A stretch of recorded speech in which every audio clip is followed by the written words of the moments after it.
સુરતમાં ભારે વરસાદ બાદ ખાડી કિનારાના વિસ્તારોમાં સર્જાયેલી જળબંબાકારની સ્થિતિને લઈ હવે રાજકારણ પણ ગરમાયું છે।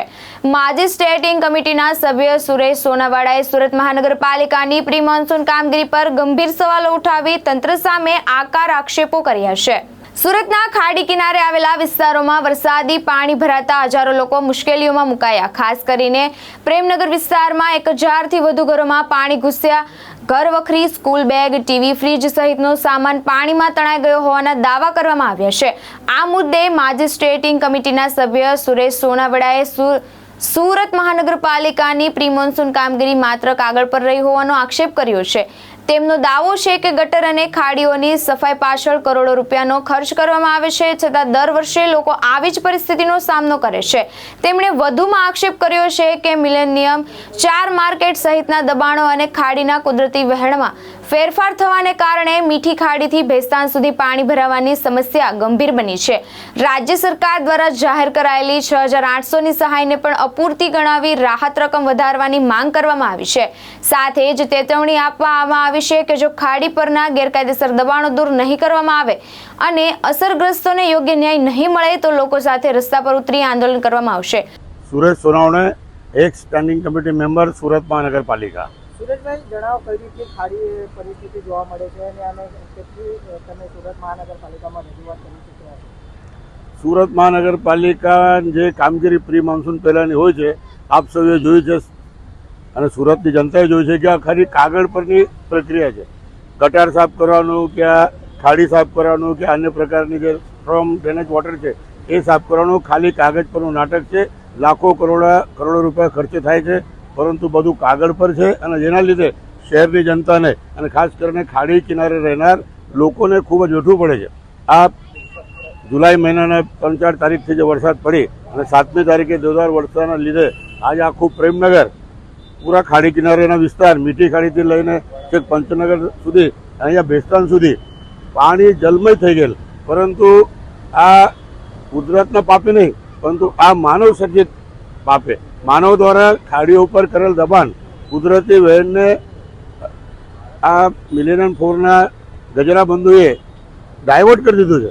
જ્યારે તમે કુદરતની વહેમને ડાયવર્ટ કરો તો કુદરતનો પ્રકોપ તમને ભોગવશે ને એ ભોગવવાનું કામ આ શહેરીજનોને, નિર્દોષ લોકોને ભોગવવું પડે છે અને જેના લીધે 50 લોકો આ અતિવૃષ્ટિમાં ગુજરી ગયા છે। હજુ સુધી રાહત લોકો સુધી પહોંચી નથી। પ્રેમનગરમાં 1000 ઝૂંપડાઓ છે, 800 સુધી પહોંચે છે।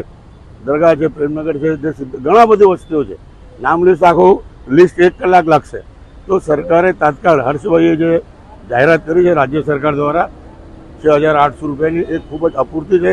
હજુ બી અમારા પ્રેમનગરના કેવું કે શહેરના કહો પાણી ભરી જવાથી ઘર વખરીનો સામાન, છોકરાઓને સ્કૂલના દફતર, ગાદલા, તકિયા, ટીવી, ફ્રીજ, બકરા, મરઘા બધા જ વહી ગયા છે અને માટે સરકારે જે અપૂરતી રાહત આપી છે એમાં તત્કાળ વધારો કરીને શહેરીજનોને આર્થિક મદદ કરવી જોઈએ અને સરકારે તાત્કાળ આ મિલેનિયમ 4 જે મીઠી ખાડી પર આવેલું છે એનાથી સનિયા કણદેશ સુધી લોકોને આફત થાય છે।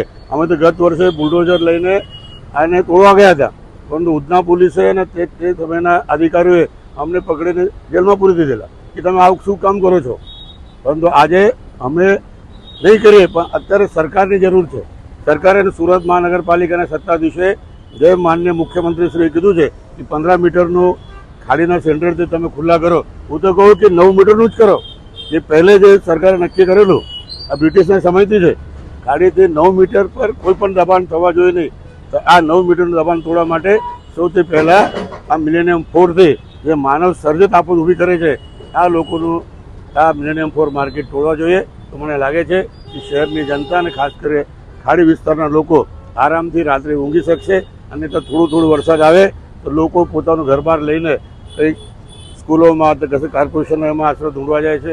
કેટલાક સામાજિકને સંસ્થાઓ લોકોને ભોજન આપે છે અને સરકારની આર્થિક સહાય અપૂરતી છે। તો આમાં પણ સરકારે તત્કાળ વધારો કરવો જોઈએ, અન્યથા શહેરની જનતા અને અસરગ્રસ્તો રોડ પર આવશે। માટે મારી માનનીય CR પાટીલ સાહેબ, કેન્દ્રીય જળમંત્રી શ્રી અને હર્ષભાઈ સંઘવી સાહેબ, ઉપમુખ્યમંત્રી શ્રી ગુજરાત રાજ્યની વિનંતી છે કે તત્કાલ આ ગરીબો તરફ ધ્યાન આપો, અન્યથા આ ગરીબો રોડ પર આવશે અને આપણા ન્યાય માટે લડત ચલાવશે। ભાવેશ ઉપાધ્યાય, દ્રષ્ટિકોણ ન્યૂઝ, સુરત।